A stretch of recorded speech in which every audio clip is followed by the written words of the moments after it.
Doctor Baba Saheb Ambedkar open university.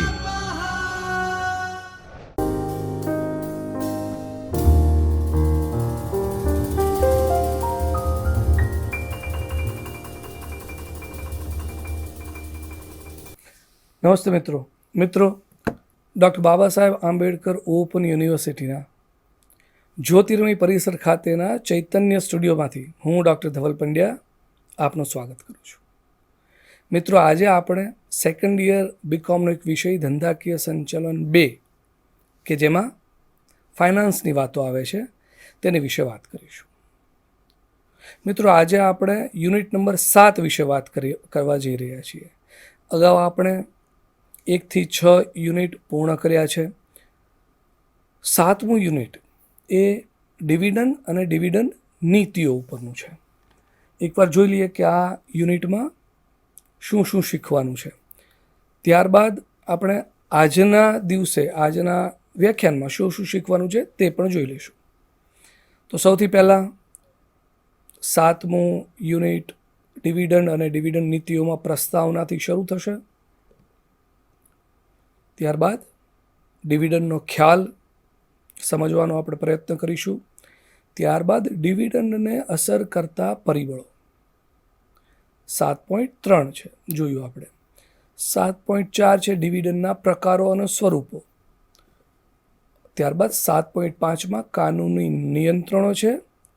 7.6માં dividend નીતિ છે અને 7.7માં ડિવિડન્ડ નીતિની શેરના મૂલ્ય પર અસર એ છે અને અંતમાં સ્વાધ્યાય આવે છે, સ્વાધ્યાયના પ્રશ્નો આવે છે। આટલું આ 7 નંબરના યુનિટમાં કન્ટેન્ટ છે જે આપણે સમજવાનું છે। આજના વ્યાખ્યાનમાં આપણે શું શું શીખશું તે જોઈ લઈએ એકવાર। આજના વ્યાખ્યાનમાં આપણે પ્રસ્તાવના સમજીશું। ત્યારબાદ 7.2 ડિવિડન્ડનો ખ્યાલ, ત્યારબાદ 7.3 ડિવિડન્ડને અસર કરતા પરિબળો અને 7.4 ડિવિડન્ડના પ્રકારો અને સ્વરૂપો। મિત્રો, પ્રકારો અને સ્વરૂપો છે 5 થી 6 એવા છે। એમાં આપણે 1 થી 2 આ વ્યાખ્યાનમાં સમાવવાનો પ્રયત્ન કરીશું, બાકીના આની પછીના વ્યાખ્યાનમાં આપણે સમજીશું।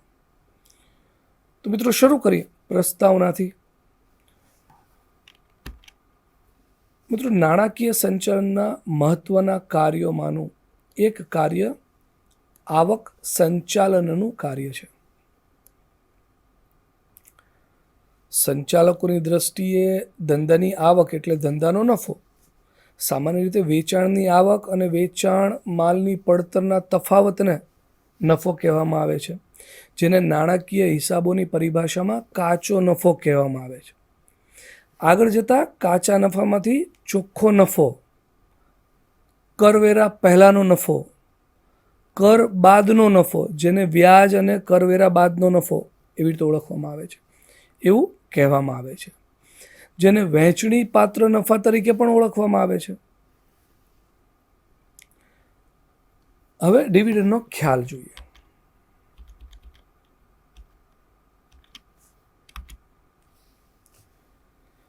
વહેંચણી પાત્ર નફો એટલે શેર હોલ્ડર્સ વચ્ચે વહેંચી શકાય, શેર હોલ્ડર્સને નફાના ભાગ તરીકે આપી શકાય, એટલે કે ડિવિડન્ડ સ્વરૂપે આપી શકાય તેવો નફો। આમ ડિવિડન્ડ એટલે કંપનીના વહેંચણી પાત્ર નફામાંથી કંપની દ્વારા તેના શેર હોલ્ડર્સને તેમણે ધારણ કરેલા શેરની ભરપાઈ કિંમતના પ્રમાણમાં આપવામાં આવતો ભાગ, નફાનો ભાગ, જે રોકડ સ્વરૂપે પણ હોઈ શકે, શેર સ્વરૂપે પણ હોઈ શકે કે અન્ય કોઈ પણ એ સ્વરૂપ હોઈ શકે છે। કાચો નફો અને ચોખ્ખો નફો ધંધાના ખર્ચ ઉપર આધારિત હોય છે। વ્યાજની ઉછીની મૂડીના પ્રમાણ પર કરવેરા સરકાર પર આધારિત હોય છે, જ્યારે કરવેરા પછીનો નફો એટલે કે વહેંચણી પાત્ર નફા ઉપર માત્ર કંપની કે કંપનીના સંચાલકોનો અંકુશ હોય છે. આવા નફાનું સંચાલન એ આવક સંચાલન સાથે સંબંધ ધરાવે છે. વહેંચણી પાત્ર નફા પૈકી કેટલીક રકમ નફાના ભાગ તરીકે શેર હોલ્ડર્સ વચ્ચે વહેંચી આપવી અને કેટલીક રકમ એ વહેંચ્યા વગરની ધંધામાં જ રહેવા દેવી, આ બાબત સંચાલકોની નીતિ ઉપર આધાર રાખે છે, જેને ડિવિડન્ડની નીતિ પણ કહેવામાં આવે છે. હાલની ભરપાઈ મૂડી, વહેંચણી પાત્ર નફાની રકમ, ભાવિ આયોજન વગેરેનો વિચાર કરી સંચાલકો એ વર્તમાન ડિવિડન્ડનો દર નક્કી કરતા હોય છે.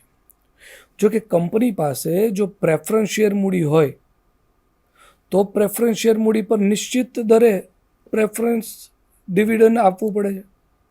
ત્યારબાદ જ ઇક્વિટી શેર હોલ્ડર્સના ડિવિડન્ડનો મુદ્દો વિચારવામાં આવે છે. વહેંચણી પાત્ર નફાની વ્યવસ્થા એ કંપનીના આંતરિક નાણાકીય સંચાલનનો જ ભાગ છે, જેમાં બે બાબતો વિચારવામાં આવે છે. કઈ કઈ બે બાબતો છે? પહેલું, વહેંચણી પાત્ર નફાનો અમુક ભાગ જે ડિવિડન્ડ તરીકે વહેંચી દેવામાં આવે છે, અને બીજું, વહેંચણી પાત્ર નફાનો બાકીનો ભાગ જે ડિવિડન્ડ તરીકે વહેંચવાને બદલે કંપનીમાં જ રાખી મૂકવામાં આવે છે.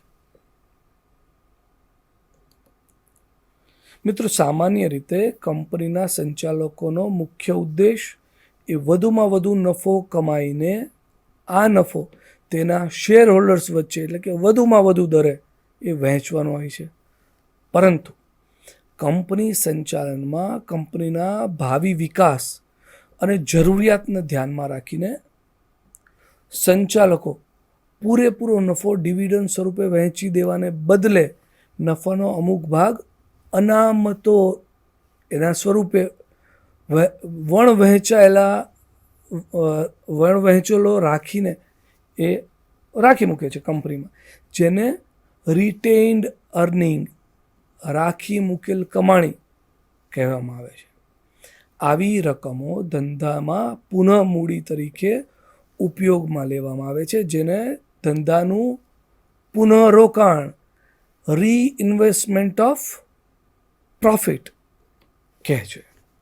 આ બંને નિર્ણયો માટે સંચાલકો સામાન્ય રીતે એ સ્વતંત્ર હોય છે. પોતાની જરૂરિયાત અને સૂઝબૂઝને આધારે નીતિ ઘડતર કરી સંચાલકો આ અંગે યોગ્ય સમયે યોગ્ય નિર્ણય લેતા હોય છે. ક્યારેક સરકારની નીતિ અને કાયદાઓની જોગવાઈ પ્રમાણે અનામતો ઊભી કરવી ફરજિયાત હોય છે, અથવા તો ડિવિડન્ડનો દર અમુક દરથી વધુ ન હોવો જોઈએ તેવી જોગવાઈ હોય ત્યારે સંચાલકોએ આવી જોગવાઈ ધ્યાનમાં લીધા બાદ વહેંચણી પાત્ર નફાની એટલે કે આવક સંચાલનની વ્યવસ્થા કરવાની હોય છે. મિત્રો, ટૂંકમાં દર વર્ષે સંચાલકોએ કેટલા ટકા ડિવિડન્ડ આપવું જોઈએ તે બાબત માત્ર વહેંચણી પાત્ર નફાના જથ્થાને ધ્યાનમાં લઈને નક્કી કરવામાં આવતું નથી. બીજા કેટલાક પાસા કે પરિબળને ધ્યાનમાં લઈને પછી જ ડિવિડન્ડનો દર એ નક્કી કરવામાં આવે છે. મિત્રો, આટલી બાબતો સમજ્યા બાદ હવે ડિવિડન્ડને અસર કરતા પરિબળો વિશે માહિતી મેળવીએ. ડિવિડન્ડને અસર કરતા પરિબળો 1 થી 12. ડિવિડન્ડના દરને એટલે કે વહેંચણી પાત્ર નફાની વહેંચણીને અસર કરતા જે કોઈ પરિબળોનો અભ્યાસ એ ખૂબ જરૂરી છે. આ પરિબળો ક્યાં ક્યાં છે? આ પરિબળો આપણે સ્ક્રીન ઉપર જોઈ શકીએ છીએ. કુલ 1 થી 12 છે. ક્યાં ક્યાં છે? તો પહેલું, ધંધાનો પ્રકાર. બીજું, ધંધાની આવક કે કમાણી.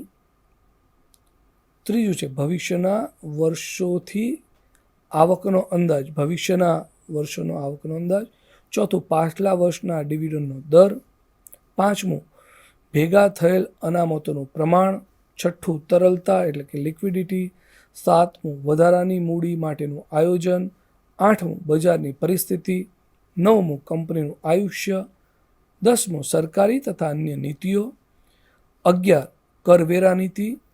અને 12મું અને અંતિમ, સંચાલકોની માન્યતા કે એનું વલણ. એક પછી એક આપણે સમજવાનો પ્રયત્ન કરીએ. પહેલું, ધંધાનો પ્રકાર. મિત્રો, ડિવિડન્ડની નીતિ જે કોઈ હોય તેની ઉપર કંપની કેવા પ્રકારનો ધંધો કરે છે તેની અસર પડે છે.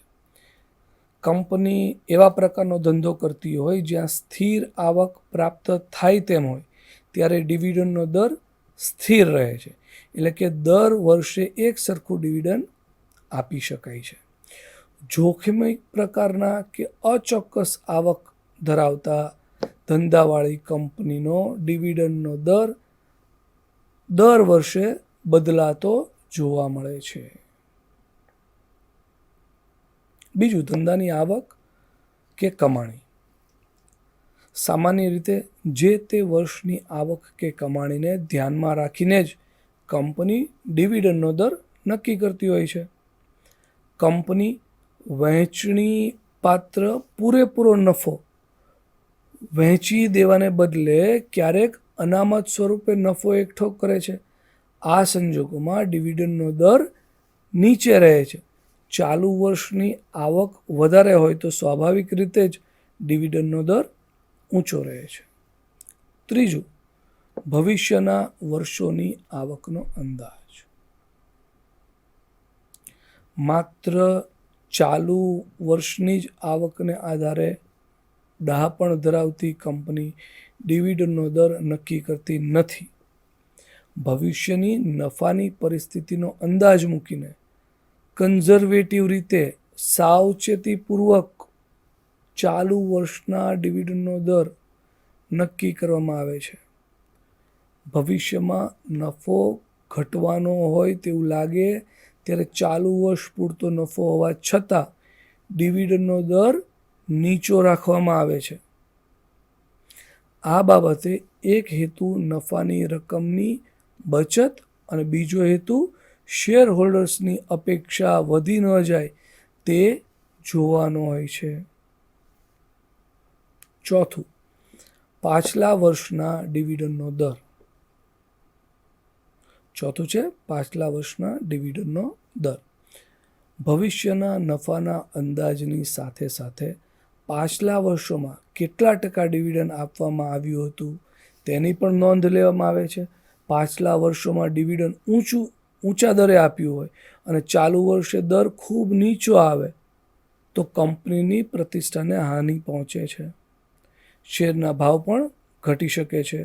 ભૂતકાળમાં દર ઊંચો હોય અને ચાલુ વર્ષ નફો ઓછો હોય તેવા સંજોગોમાં ઘણીવાર કંપનીઓ ભેગા કરેલા નફાના અનામતનો ઉપયોગ કરી ડિવિડન્ડનો સામાન્ય દર જાળવી રાખવા એ પ્રયત્ન કરે છે. આવા અનામતને ડિવિડન્ડ સમતુલા ભંડોળ. આવા અનામતને શું કહે? ડિવિડન્ડ સમતુલા ભંડોળ કહેવામાં આવે છે. પાંચમું, ભેગા થયેલા અનામતોનું પ્રમાણ. સારી કમાણીના વર્ષોમાં કંપનીઓ બધો નફો વહેંચી દેવાને બદલે જુદી જુદી અનામતો ઊભી કરે છે.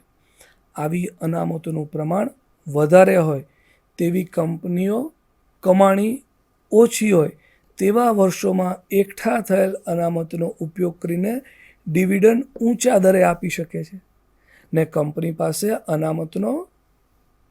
અનામતો પૂરતી ન હોય તેવા સંજોગોમાં ડિવિડન્ડ નીચા દરે આપી નફાની બચત કરી અનામતો ઊભા કરવામાં આવે છે. ભારતીય કંપની ધારાની જોગવાઈ પ્રમાણે ડિવિડન્ડ જાહેરાત કરતા પહેલા ચોખ્ખા નફાના 10% જેટલી રકમ સામાન્ય અનામત ખાતે લઈ જવી પડે છે. 10%થી ઓછી નહીં, 10% સુધીની. આમ ડિવિડન્ડનો દર અંકુશમાં આવે છે. છઠ્ઠું છે તરલતા, લિક્વિડિટી. ડિવિડન્ડ વહેંચતા પહેલાં કંપનીની રોકડની પરિસ્થિતિ, તરલતાનો પણ ખ્યાલ રાખવો પડે છે. ડિવિડન્ડ રોકડમાં ચૂકવવાનું હોય છે, તેથી કંપનીને સારો નફો થતો હોય તેવા વર્ષોમાં પણ જો કંપની પાસે રોકડ તરલતા પૂરતી ન હોય તો ડિવિડન્ડ ઓછું આપવામાં આવે છે, જેથી રોકડ તરલતા જાળવી શકાય. નજીકના ભવિષ્યમાં વિકાસ વિસ્તરણના આયોજનો હોય ત્યારે રોકડની જરૂરિયાત ઊભી થાય છે. પરિણામે ડિવિડન્ડનો દર ઘટાડીને અનામતો ઊભી કરી શકાય છે. સાથે સાથે રોકડ તરલતા પણ એ જાળવી શકાય છે. સાતમું, વધારાની મૂડી માટેનું આયોજન. વધારાની મૂડી માટેનું આયોજન. કંપની તેના વિકાસ કે વિસ્તરણ માટે વધારાની મૂડીનું આયોજન કરતી હોય ત્યારે બહારથી નાણાં ઊભા કરી શકાય તેમ છે કે કેમ? મોટો પ્રશ્નાર્થ છે. બહારથી નાણાં મેળવવા છે કે કેમ તે બાબત ધ્યાનમાં રાખી જો બહારથી નાણાં ઊભા કરી શકાય તેમ ન હોય તો અમુક વર્ષો સુધી ડિવિડન્ડ નીચા દરે આપી અનામતો ઊભી કરી આ એકઠા થયેલ અનામતોને મૂડી તરીકે ઉપયોગમાં લે છે. જો બહારથી જ નાણાં ઊભા કરવાના હોય અને શક્ય હોય તો તેવા સંજોગોમાં ઊંચા દરે ડિવિડન્ડ આપી બજારમાં પ્રતિષ્ઠા ઊંચી કરી શેર હોલ્ડર્સ કે રોકાણકારોને આકર્ષી શકાય છે. આ પણ એક બાબત છે જેથી મૂડી સહેલાઈથી પ્રાપ્ત થઈ શકે છે.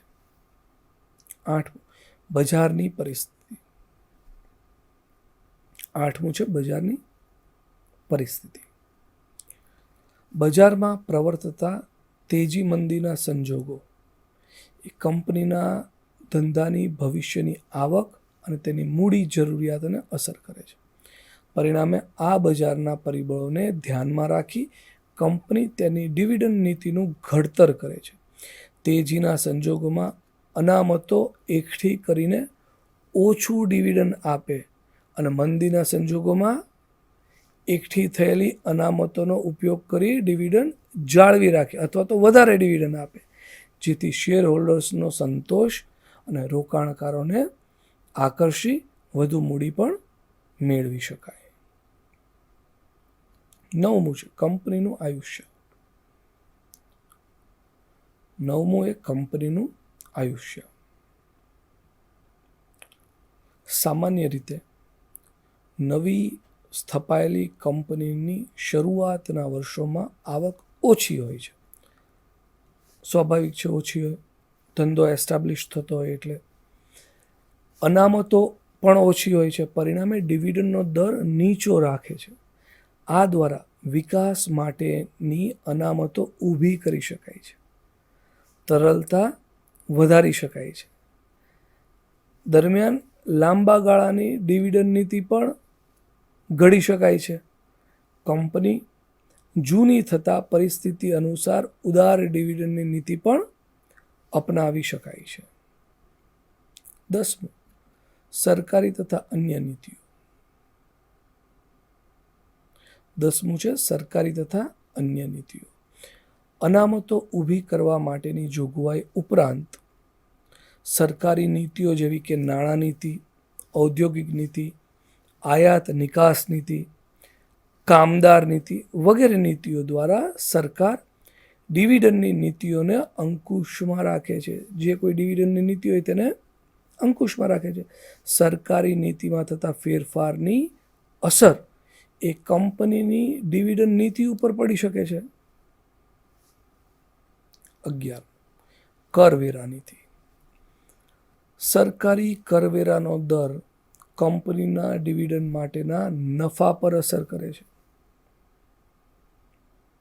જો કરવેરાનો દર ઊંચો હોય તો વહેંચણી પાત્ર નફો ઘટે છે.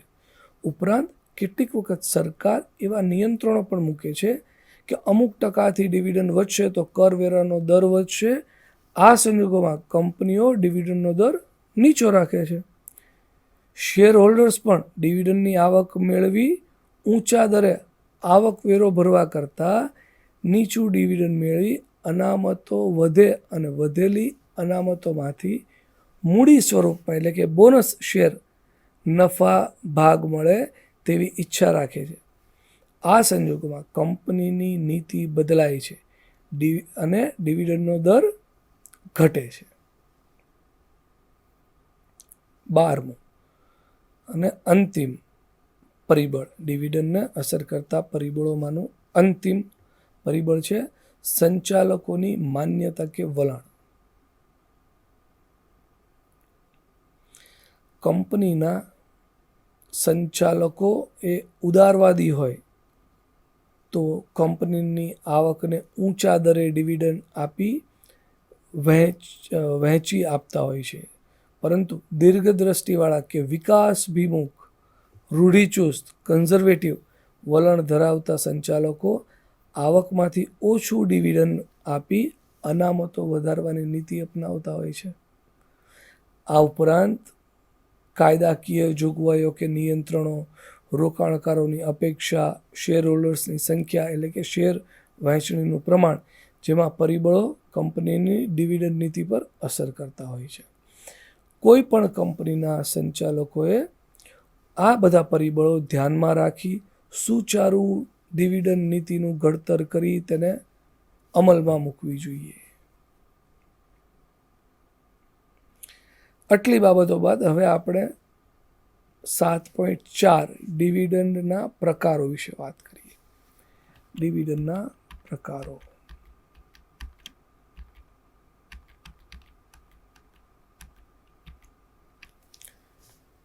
સામાન્ય રીતે કંપનીની કમાણીના વહેંચણી પાત્ર નફાને ડિવિડન્ડ તરીકે વહેંચતી વખતે રોકડનો જ ઉપયોગ થાય છે.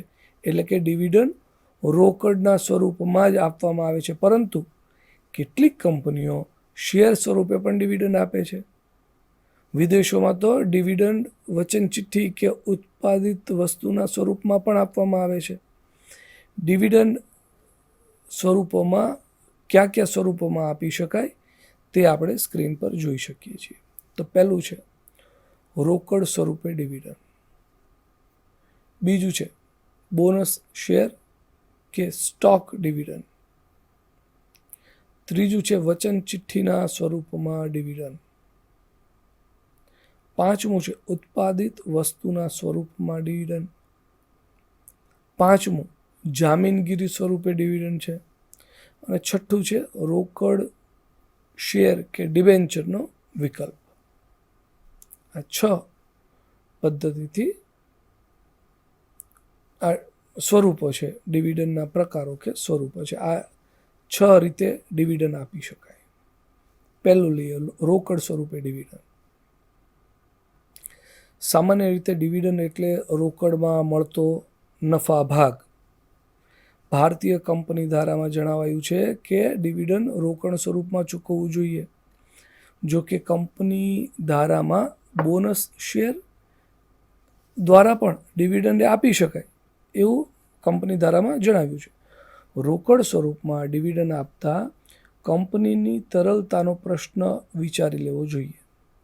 વળી કંપની ધારા પ્રમાણે રોકડમાં ડિવિડન્ડ આપતા પહેલાં કેવા પ્રકારના નફામાંથી ડિવિડન્ડ આપવાનું છે તે પણ ધ્યાનમાં લેવામાં આવે છે.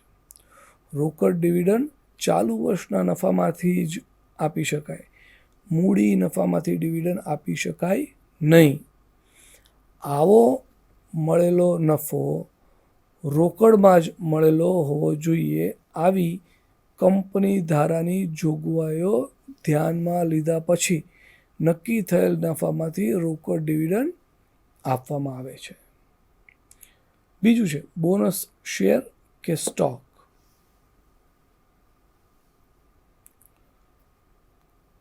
ભારતમાં ડિવિડન્ડના બદલામાં બોનસ શેર આપવાની મનાઈ છે. એટલે કે રોકડમાં ડિવિડન્ડ આપવા ઉપરાંત બોનસ શેર આપી શકાય છે. અગાઉના વર્ષોમાં કમાયેલા અને ભેગા થયેલ નફા કે ઊભી થયેલી અનામતોનું મૂડીકરણ કરીને પૂરા ભરાયેલા બોનસ શેર આપી શકાય છે. આ અંગેની કંપની ધારામાં ઘણા નિયંત્રણો મૂકવામાં આવ્યા છે. જેનું પાલન કરવું પડે છે, એ જરૂરી છે, પાલન કરવાનું જોઈએ. બોનસ શેર આપવાથી માત્ર કંપનીઓનું મૂડીકરણ થાય છે, જેનાથી રોકડ ચૂકવણી કરવી પડતી નથી. કંપનીની તરલતા એ જળવાઈ રહે છે, મૂડી વધે છે, અનામતો ઘટે છે, કોઈ પણ પ્રકારની મિલકતમાં ફેરફાર થતો નથી.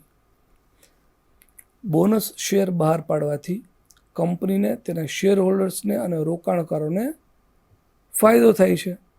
હવે કંપનીને ફાયદો જોઈએ તો પહેલું, તરલતા જળવાઈ રહે છે. બીજું, નફાનું જ મૂડીકરણ થાય છે, નફાનું પુનઃરોકાણ થાય છે. ત્રીજું, કંપનીની મૂડીમાં વધારો થાય છે. ચોથું, શેરની સંખ્યા વધતા શેર દીઠ ડિવિડન્ડનો દર ઘટે છે. પાંચમું છે, કંપનીની પ્રતિષ્ઠામાં વધારો થાય છે. આટલી બાબતો અહીં આપણે એક સુધી લીધું છે. આપણે ડિવિડન્ડના પ્રકારો અને સ્વરૂપોમાં રોકડ સ્વરૂપે ડિવિડન્ડ આપણે લીધું છે. આપણે અહીં આપણું વ્યાખ્યાન પૂર્ણ કરીએ છીએ એ પહેલાં આપણે પ્રશ્નો જોઈ લઈશું, સ્વાધ્યાય જોઈ લઈશું. મિત્રો, આ ડિવિડન્ડના જે સ્વરૂપો, જે પ્રકારો છે, કઈ રીતે આપી શકાય, તેમાં રોકડ સ્વરૂપે આપણે ડિવિડન્ડ જોયું છે. હવે બોનસ શેર કે સ્ટોક ડિવિડન્ડ, વચન ચિઠ્ઠીના રૂપમાં ડિવિડન્ડ, ઉત્પાદિત વસ્તુના સ્વરૂપમાં ડિવિડન્ડ, જામીનગીરી સ્વરૂપે ડિવિડન્ડ, અને છઠ્ઠું, રોકડ શેર કે ડિબેન્ચરનો વિકલ્પ. આ 5 જે પ્રકારો છે એ આપણે નેક્સ્ટ વ્યાખ્યાનમાં, નેક્સ્ટ લેક્ચરમાં એની વિશે માહિતી મેળવશું ને સમજશું. આજના વ્યાખ્યાનમાંથી કયા કયા પ્રશ્નો આવી શકે તે હવે આપણે એકવાર જોઈ લઈએ. પ્રશ્નો એક પછી એક જોઈએ. તો લાંબા પ્રશ્નોમાં શું શું આવી શકે? તો પહેલો પ્રશ્ન એવો આવે કે ડિવિડન્ડ એટલે શું, તેનો ખ્યાલ સ્પષ્ટ કરી તેને અસર કરતા પરિબળો ચર્ચો. જે આપણે 1 થી 12 જોયા હતા તે પરિબળો. બીજો એવો પ્રશ્ન આવે કે ડિવિડન્ડનો ખ્યાલ સ્પષ્ટ કરી તેના પ્રકારો વિશે વિગતે માહિતી આપો. જે આપણે 1 થી 6 જે જોયા, 1 થી 6 સ્વરૂપો જોયા આપણે. ડિવિડન્ડનો ખ્યાલ સ્પષ્ટ કરી તેના સ્વરૂપો વિશે વિગતે માહિતી આપો, તો એમાં 1 થી 6 જોવાના. ટૂંકા પ્રશ્નો કે ટૂંક નોંધમાં એવો પ્રશ્ન આવી શકે કે વહેંચણી પાત્ર નફો એટલે શું, અથવા તો ટૂંક નોંધ લખો. બીજું એવું આવી શકે કે રોકડ સ્વરૂપે ડિવિડન્ડ એટલે શું, અથવા તો ટૂંક નોંધ. ત્રીજું, બોનસ શેર કે સ્ટોક ડિવિડન્ડ એટલે શું, ટૂંકમાં માહિતી આપો અથવા તો ટૂંક નોંધ લખો. તો મિત્રો, આપણે આજના વ્યાખ્યાનમાં આટલું જ રાખીએ છીએ. હવે પછીનું વ્યાખ્યાન આપણે આના જ કન્ટિન્યુએશનમાં રાખશું અને યુનિટ 7 પૂર્ણ કરીશું. યુનિટ 7 ખાસું મોટું છે, એ કદાચ પૂર્ણ ન પણ થઈ શકે, તો આપણે તેની પછીનું પણ વ્યાખ્યાન કન્ટિન્યુએશનમાં રાખીશું. ત્યાં સુધી રજા આપો. નમસ્કાર.